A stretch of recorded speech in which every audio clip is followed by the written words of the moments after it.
I was the backbone of the El Dorado County gold mining industry until well into the 20th century. You know, that's what people tell me. Now look, I was just a simple businessman. I was a family man, and I did believe in doing right by your community. But that didn't mean I couldn't make a little money doing it.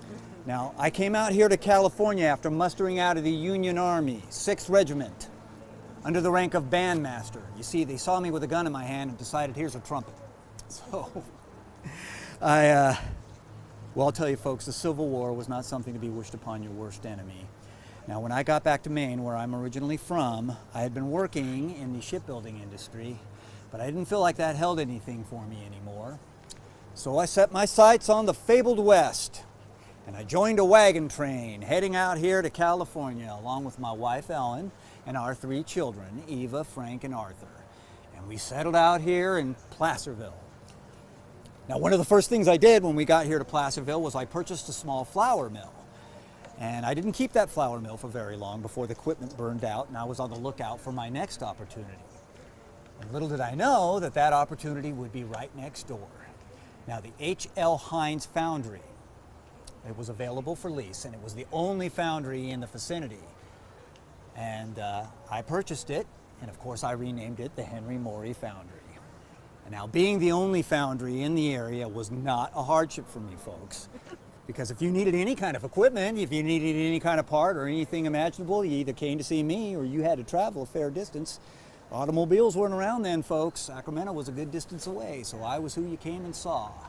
Now, I could design and I could fashion and forge any kind of equipment, any kind of part imaginable, anything from a small joist hanger to a part for a local bridge. And many of the Comstock mines around here have me to thank for some of their equipment, at least. Hell, I even cast wheels for the Southern Pacific Railroad. Now, folks, not to boast, but yes, I was quite a civic leader in my day. I chaired the committee to link the Sacramento and Placerville Railroad from Shingle Springs to Placerville.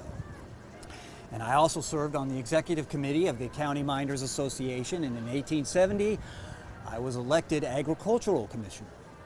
I was also in the Odd Fellows and the Freemasons.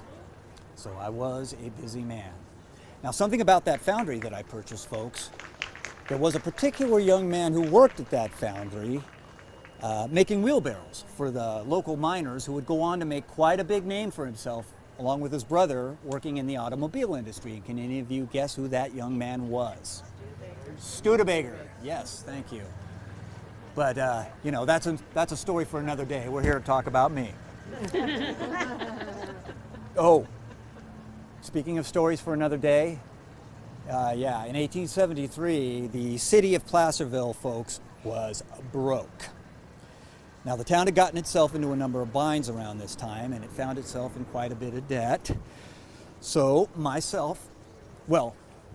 the answer to this, the sitting council at the time, folks, decided that there was only one course of action that they could take, and that was to resign en masse. So we didn't have any kind of governance then, any kind of leadership. So I got together with my friend A. Mearson and Judge Williams, and we pooled our funds, kept the basic expected services running for a while. We were able to do that. It was a good time for us. And around this time, I did have my home as well, right overlooking Main Street, Placerville, and I could look down upon the mine that I had, the foundry that I had. Now, that foundry was in close proximity to Hangtown Creek to power the plant, and it was very convenient because I could just walk right down from my home and check on my men. And that was before they put that darn freeway in there, don't get me started, kicking up all kinds of confounded dust and noise, and you can imagine. But it was a good time. Oh, I did talk about that, didn't I? Oh, let me talk about another one of my great passions. Now, folks, as I did mention before, I was the Union Army 6th Regimental Bandmaster. Now, I loved music. It was a big part of my life, and I'd never wanted to let it go.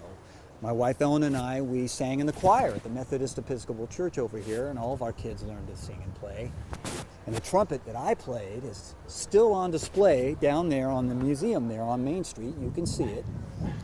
And in 1870, one of the things I did, because I looked around at some of these rough and ready fellers, these miners, you know, they needed some culture, they needed some music, they needed something to soothe their souls, keep them from those gambling homes and other houses of ill repute. So in 1870, I founded the Placerville Philharmonic Society. And they even let me conduct the band once in a while. Now we played everywhere, any place they'd have us, picnics, weddings, even funerals, everywhere. And that was a great time, but in 1908, my beloved Ellen would pass away. And around this time, I was getting on in my years, and I had my son Frank now running the foundry for me day to day. My son Arthur and my beloved daughter Eva were now living out in Oakland, raising families of their own, and this would be time I would spend traveling further west and spend time with my grandchildren. Just picnics and plenty of love and laughter and, of course, music. And some years later, in 1921, I would pass away in their company, and my body was transported right back here to this cemetery where I was laid to rest, right over here in the family plot, next to my beloved Ellen and my parents. Oh, and I thank you folks for coming on out here and listening to me just ramble on. I hope you enjoyed it as much as I have. I thank you folks. Thank you.